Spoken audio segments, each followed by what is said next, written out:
decluttering my messy brain. Does your brain sometimes feel like it's too full, like there's too much going on, too many distractions, hard to prioritize? I describe this as mental clutter, and it drastically impairs executive function. Hi everyone, Paul Mikulev here from Aspergers from the Inside. I make weekly videos sharing the human side of autism, so make sure you hit subscribe to get the latest content. So I don't know if you can relate to this concept of mental clutter. When I think of clutter, I imagine like a desk, like an office work desk with papers everywhere, and there's just so much stuff and so many different piles, and you can probably get a sense of what's in there if you're the one who made all those messy piles. But there's so much there that finding what you actually need to find is a big challenge.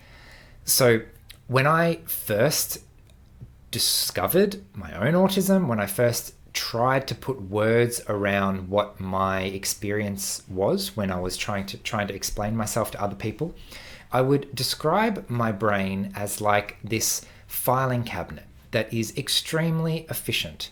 And if I know where a piece of information goes, then it gets filed away and I can access it very quickly anytime I need to, and it works fantastically well. Sometimes. That only works when the information is filed away neatly and I know exactly where it is. The opposite of that is information that doesn't have a home, information that is kind of just building up in piles on my desk because I haven't sorted it, I haven't prioritized it, I haven't found a place to actually put it. So the analogy with that is like, well, there's this piece of information, it's supposed to go in the filing cabinet somewhere, but I don't know where. So instead of processing it now, I'm just going to put it in the other pile and I'll process it later. I'll find a home for it later.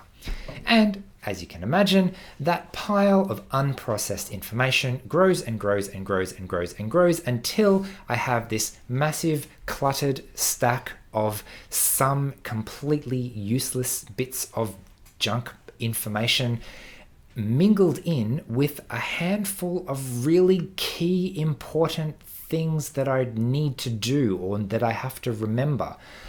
So part of me wants to just throw out the entire pile. There's just all of this junk. Can I not just get rid of it? But I can't get rid of it because in that pile of junk somewhere, in this pile of junk somewhere, is the one or two bits of important information that I actually desperately need to hold on to. The things that I can't afford to forget, for example. So what do? How do I declutter my brain? What I found recently is that clutter costs a significant amount of mental energy. When I have a cluttered brain, when there's too much going on, it means that I'm very easily overwhelmed. There's just so much going on, so many distractions, hard to focus, hard to prioritize. It also means that if I need to remember something, specifically if I need to make sure I haven't forgotten anything, have I done all the things I promised to do today? Have I missed any appointments? Have I completed all my obligations? Have I done all the things that I planned to do and committed to myself to do? I can't be sure that I've gotten everything. I can't be sure that there's nothing important that I haven't forgotten unless I sift through the papers once, twice, 3 times, 5 times, 6 times. I'm never 100% sure that I've found everything, because what if there's an important piece of information lurking in here somewhere and I've just forgotten about it and it's been hidden by all this clutter? So as you can see, this really scatters my attention. I work best when I focus on one thing at a time. And when there are so many unimportant things in my brain, it doesn't let me focus my attention on the 1 or 2 important things. Prioritizing is a key executive function skill. And what prioritizing does is it sorts out the information, or at least just sifts it out so that it's easier to see what's important and what's not important. What do I need to keep and what can I throw away? And when I'm not sure what's important, it puts all of those hundreds and thousands and millions of bits of information on the same level, and the useless bit that I probably shouldn't have kept in the first place and the most important thing that I need to do today are on the same level, and I can't distinguish them. Well, at least not easily. So I actually do have a couple of really good examples of times when I have successfully decluttered. So at the end of every year, for example, I like to make sure I take a couple of weeks completely off where I do not even open my email, right?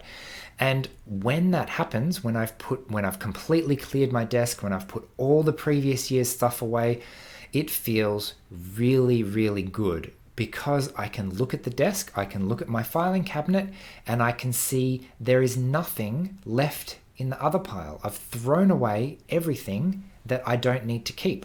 The problem that I keep finding myself repeating is that instead of throwing away the useless bits of information that I probably won't use again, what I'll do instead is I will file them away very neatly in a neat, organized way where I could, if I wanted to, pick them up again, except I never look at it again.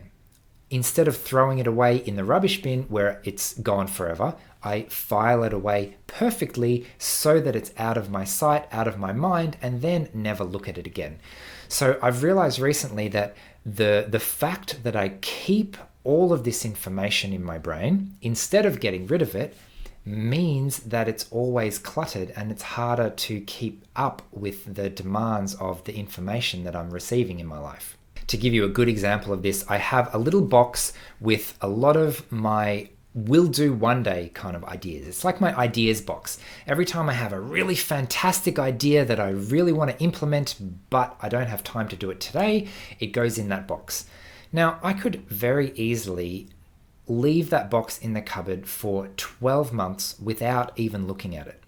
So you might argue that what's the use of the box at all if half the time when I have a brilliant idea of something that I'd like to do, I go to put it in the box and find it was already in the box. That was a waste of time. So instead of just letting it go and trusting myself that I will remember the right thing at the right time, I keep trying to hold on to all these useless bits of information, which quickly, very quickly, clutters up my brain, distracts my energy, uses up all of my executive functioning resources, makes it difficult to prioritize, difficult to remember if I have correctly remembered, and the cycle repeats. So I guess my challenge, and maybe you can relate to this, is to just let things go without trying to hold on to everything, without trying to file every tiny little bit of information, without trying to remember everything, without trying to make sure that nothing ever leaks out of my brain. Just focus on the most important thing. And as difficult psychologically as it is for me, I'm trying to learn to declutter my brain and only keep the most important information. So that goes against every fiber of my being who wants to just hoard all the information for fear of accidentally throwing out something that I might need later. But the benefits are a much more relaxed, focused, simple, easy life that is free from overwhelm and, fingers crossed, free from the burnout that often comes with an overwhelmed brain that never gets to rest. So I might leave it there. I'm interested to hear if you relate to this concept of a cluttered brain and what you do to try and declutter that and regain focus in your own life. Otherwise, thanks for watching. I hope you found this valuable, and I will see you again next week. Bye.